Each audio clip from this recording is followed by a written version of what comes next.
good afternoon, everyone. Welcome to Ham Radio Basics Live, Season 3, Episode 24, Ham Radio News and Updates, July 9th, 2025. Hope everyone's doing well. Andy's in the house. Welcome, Andy. Waypoint, New England. Thank you for stopping by. And, of course, Cooley's here. Welcome, guys. It's like the Yaesu FTX one. It's like the never-ending saga. And, and I kind of wanted to start out with it. Oh, and just to let you know, for those of you watching me on X or Twitter, welcome. You're welcome to join the chat. All you need to do is to click the YouTube link on it's pinned there, so you can be able to join our chat. We would love to have you join us this afternoon. You're more than welcome to do that. But welcome to all on X or Twitter that are following the broadcast today as well too. It's just been, and I want to say this, when the IC 705 came out, and refresh my memory, because I've been going back and I really haven't found anything on the 705 when it came out like what we're having with the Yaesu FTX 1F and Optima. I mean, granted, there were some firmware updates and some other things, but it wasn't drama. I mean, it was, a firmware update kind of thing and all that, and then it was pretty good to go. Guys would get it, and I'm trying to remember the name of the guy, Smoking Ham. He's changed the name of his channel, but did a great series on the 705 and the 7300, and it really helped. It helped me get used to the 705 and really find my way around there, which it's really not that hard on the 705. And it's been fine. It really hasn't been the kind of drama that we've seen with this Yaesu FTX 1F. Okay. Well, there has been a couple of updates. Okay. There's been a firmware update. All right. Which I just want to kind of show you. Let's see here. Okay. There's a short on this, and I'm just going to, I obviously I can't play because I don't have his permission, but basically it took care of the APRS messaging issue. Okay. That's coming through loud and clear right now. That's not been a problem. So kudos to Yaesu for getting this fixed. This is absolutely fantastic on their part. And then, of course, you see, and I'm used to getting, seeing the generic fixed various bugs and issues kind of thing. I get that a lot with the drones from DJI. Not being real specific, but there's been some other things, a little bit of stuff that's gone out there and addressed and has fixed, which is a good thing. Okay. Coming out of the gate though, with a feature like APRS and not having the messaging working, it had not been. No, Andy, not Smoking Ape. Ham Cured Smoke, I think, or something like that. Ham Cured. Something or other, but he changed his name to, I think, something 101. Did a great series of videos on the 705 and 7300, and his name escapes me for now what he changed it to. I mean, I watched these videos ad nauseum. That's how I learned the 705 especially. It was just absolutely fantastic. But no, it's not Smoking Ape. It's Ham Cured something or other, but he changed the channel name, and I really... Maybe a 101 is in it right now. I'm not 100% sure. So, but anyway, great guy, really detailed in his videos, very easy to understand. I really enjoyed his series on that. And I hope he would do a series on this Yaesu too. So, coming out of the gate, a feature like APRS, there should be no question. It should be working right out of the box. There should be no firmware update for this. This is a basic feature of the radio. I mean, it's a basic ham radio. I don't want to use the word feature. It's just something that you figure if it's advertised to be a part of that radio, it should be working out of the box. There shouldn't be a firmware update that was needed for that. And good beta testing, all right, would have found something like that immediately. I mean, you know, you're out there, whether you're on 40 meters, 10 meters, whatever, and all of a sudden you want to go ahead and do APRS. Okay. So you decide to go ahead and do that. And then all of a sudden you realize the messaging's not working. All right. And it's like, okay, it doesn't take a lot of rocket science on my part, and I think on your parts as well, to figure out that somebody was going to find this like right away. All right.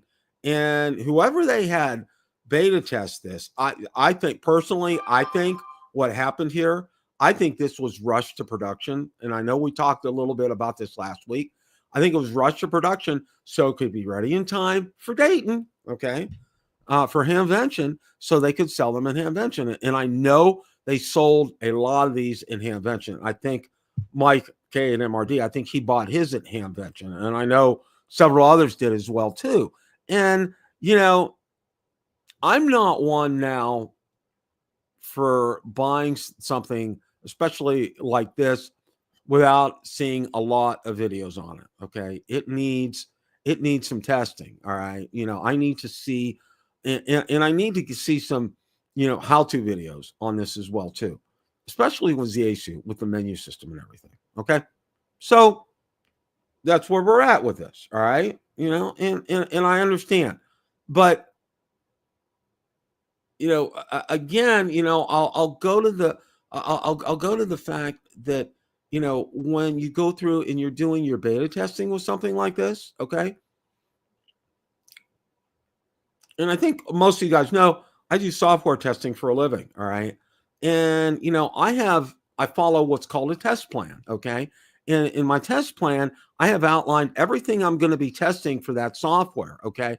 And I'm sure, if Yaesu had beta testers, okay, that they all had test plans, okay, and that they're going to go down, they're going to take a look at things, and what's going to be near the top of that list is APRS, all right, because it's a function that a lot of people use on ham radio, okay. Granted, there are some that have a disdain for it, like our buddy Mike K at MRD, but that's all kidding aside. No, that's something that should have been on that test plan, and it wasn't.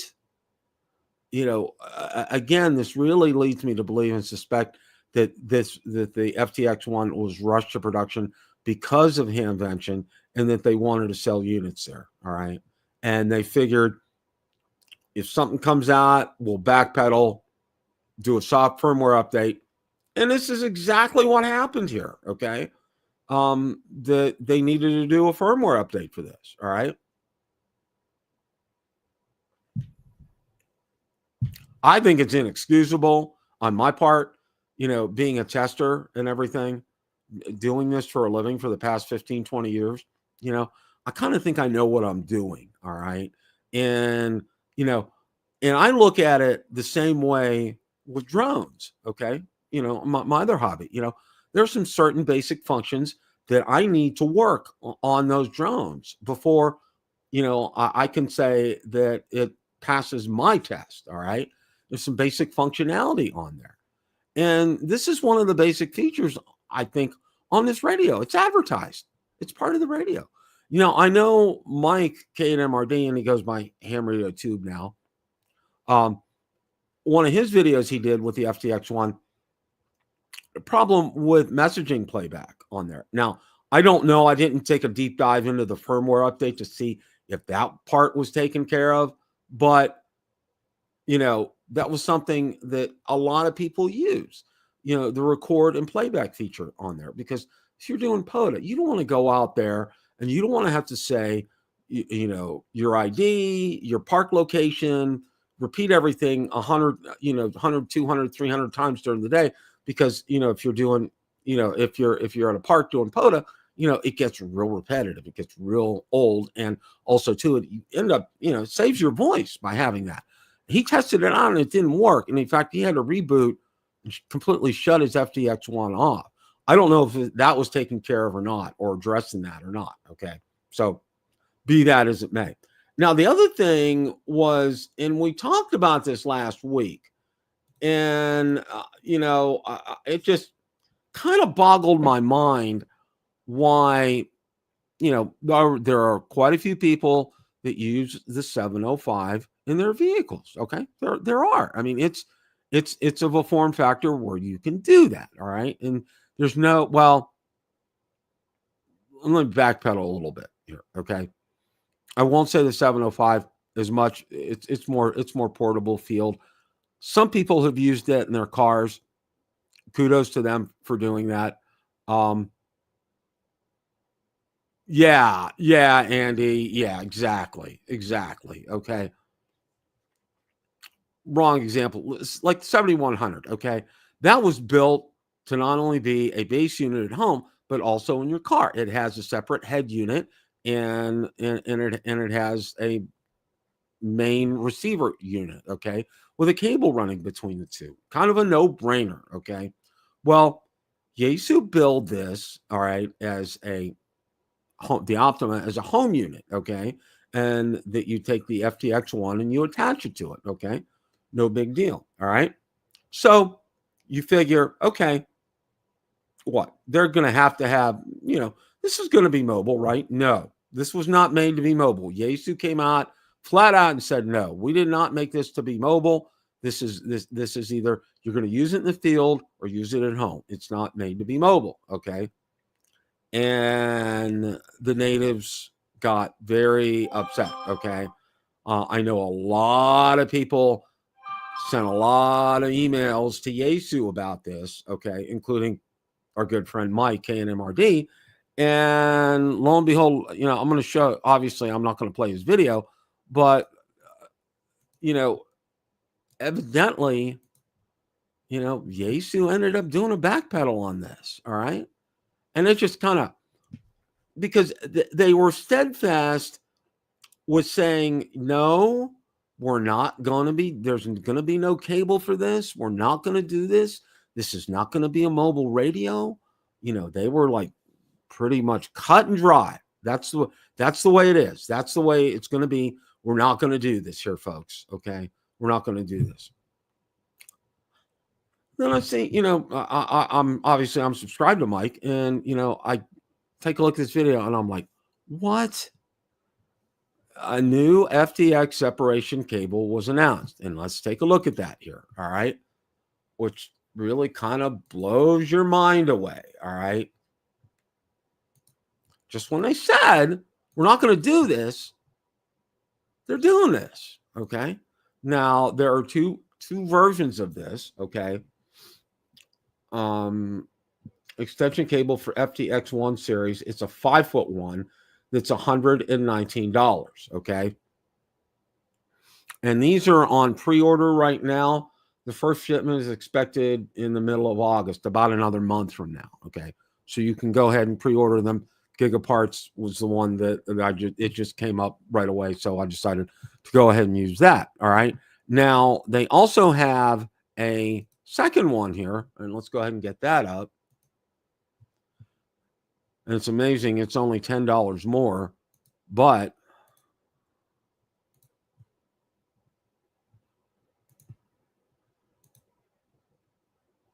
let's take a look here and see. It's not coming up. Hang on here.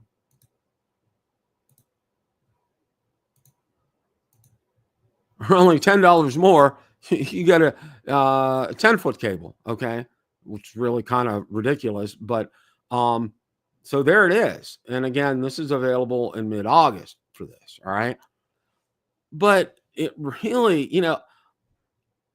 I'm just having a real problem with Yaesu right now with all of this. The unacceptability of APRS not working, okay? That's really kind of high on my list. And then them coming out and steadfastly saying there's going to be no cable for this. This isn't going to be a mobile radio. You're either going to use it at home or you're going to use it out in the field. Okay. Never the twain shall meet. Okay. It's not going to be, you're not going to be mobile. We're not going to be mobile. And then boom, this comes out. Well, I got to agree with my buddy Mike. Okay. I think Yaesu's been doing a ton of backpedaling on this. Okay. This is ridiculous. All right. We're not doing this. We're not doing this. We're not doing this. And then all of a sudden, oh, we have a cable. We're going to sell it. It's coming out mid-August. There's a 5-foot and a 10-foot version. Go ahead and pre-order it now. All right. Well, and I'll say this, okay? A 5-foot cable, where in the world are, logistically speaking, okay? Let's say you try to mount this under a front seat, like a passenger seat or a driver's seat, okay? 5 feet is not a lot of cable, okay? So you're going to have to get a 10-foot cable one, all right? And a lot of times, a 5-foot cable is not really going to work, okay? If you have a compact car, maybe, but, most people a lot of us have trucks, okay? You need a 10-foot cable for something like this. A 5-foot cable is not going to do the job. It's not going to work. You're going to run out of cable or something like that. Or if you wanted to, in a lot of instances, I know a lot of people, will put it under if they have a truck, put it under their back seat, because that's usually a storage area back there. I don't have that because my Tundra is a hybrid, so I have batteries back there. But for the most part, there's storage back there. So a lot of people want to do that. You would need more than 10 feet for something like that. Okay. And I don't know. I'm getting some mixed signals from Yaesu on this. Just, now they come out, they backpedal and say, we're going to go ahead and do a cable, but then they only offer 2 options, a 5-foot and a 10-foot. And the 10-foot will probably work if you mount it under your driver's or passenger seat. But if you, like I said, if you want to put it under the back seat, as in a truck where there's, usually storage there and room for something like that, 10 feet is not long enough. It's not going to work. So, wow. Wow. Yeah, I'm at a loss to explain a lot of what Yaesu's been doing lately with this. I mean, I would figure they're a seasoned company. They've been around the block a couple of times, all right? And here, I think, I really strongly believe they rushed this to production. Hence, we find the APRS issue, all right? And also, I think that memory is an issue as well, too. And then, oh, no, we're not going mobile. We're not going to do this mobile. No, we're not doing mobile. It won't work mobile. We can't do that. It won't work. And then they come out with a cable. And then they only offer you 2 options on the cable. All right. Am I missing something here? I just, now granted, okay. A lot of people might say I'm Yaesu bashing. All right. You know what? My Yaesu FT5D, it's best handheld radio I've ever had. Okay. Bar none. All right. I don't have a Yaesu transceiver, but I do have the FT5 and best I've ever had by far. Okay. And even with the menu system, Yaesu's infamous menu system on there, it's very easy, navigable. I really like it. Very easy to program, very easy to use. Great power output and distribution from it. It gets 5 out of 5 in all categories for me. Okay. All right. So I'm not, thank you, Cooley. I'm not bashing Yaesu. Yaesu makes some great products. Okay. I had that FT7, was it 7? Really liked it, but it was when I first started ham radio and it was over my head for a while. So I kind of sold it and I'm like deeply regretting selling that radio right now. Okay. Cause that would I really like something like that. But yeah, I would like to get a good Yaesu transceiver. Okay. My 705 has been stellar. I zero complaints about it. Okay. Zero. The options for running power on the 705 are incredible. I have no problems with that whatsoever. The POV cage that I got for it is fantastic. Fitting it in that in my bag, which is really, it kind of reminds me of an old camcorder bag. I got everything in there, and you saw my video on that. Okay, with the 705, I have everything in there. I have 2 antennas in there, 2 antenna systems in there. All right. I'm good to go. It's ready to go. I got multiple batteries in there. I got different options, charging options, and everything. It's ready to go. I have both sets of batteries. I have the normal battery and the extended battery in there. I'm good to go with something like that. All right. So I'm always looking for a good QRP type radio. Okay. I'm really interested in that. I really like what the new TX Labs or whatever they're called. They've come out with a new one that almost looks like a handheld QRP radio, which looks really interesting. I know Julian and a lot of you guys follow him out there has it and is doing some testing on it. So I'm anxious to see some more videos. But I'm always looking for a good transceiver, and I really would like to get. Yeah, Cooley. Yeah, and yeah, there's a great bigger battery for that too. Exactly. That's a good point. Thanks for bringing that up. I'm always looking for a good transceiver, and I would really like to get the FTX 1F or Optima a little bit down the road, but I want to sit back and let's see everybody get all the bugs and kinks out of it. All right. I think one of the big 2 things that really kind of concern me about this, okay, is out of the box, APRS was not working, okay? And that should be on that test plan list for beta testers, even for Yaesu, all right? It should be there. That shouldn't be an option. That would be like, sending out a car, like Andy was saying, okay? You can't put the car in gear, all right?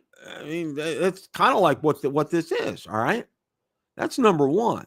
Number 2, they're coming out and they're vehemently saying, we're not going to make this, not going to be a mobile radio. It's going to be no cable for this. And what comes out? The cable. I mean, what can I say? All right. I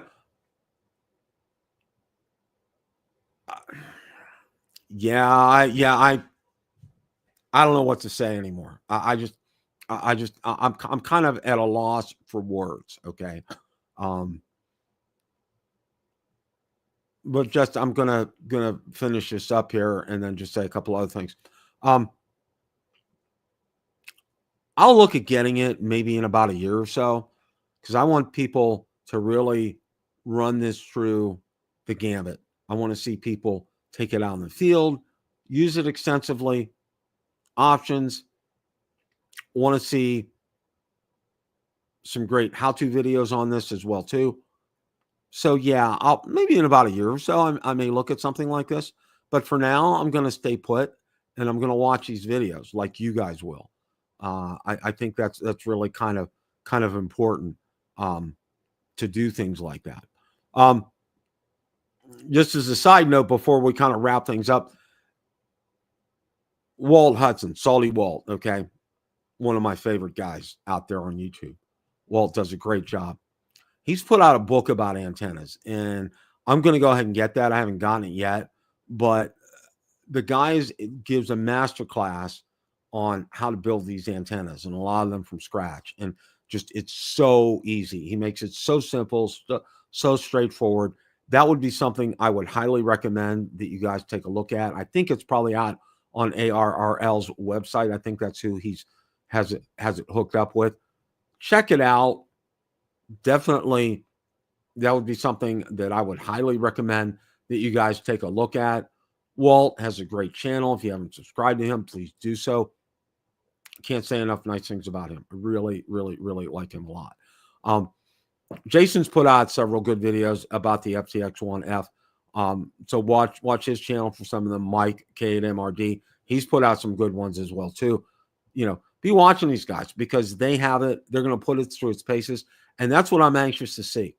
They can't come out with these videos fast enough for me because I like to get out there, and that's how I learn. That's one of the things I'm really thankful for YouTube, and I think a lot of you are as well too, because reading a manual is okay, but seeing a video and seeing hands-on and people doing these things really kind of brings it home for me. It really helps me to understand the functions and features of a product, especially, our radios. Okay. And like I said, with the 705, that's how I learned to, that's how I fell in love with the 705, was watching these videos. It just really was very straightforward, very easy, something I would absolutely highly recommend. Yeah, Cooley. Yeah, it really, thank God for YouTube. That's all I got to say.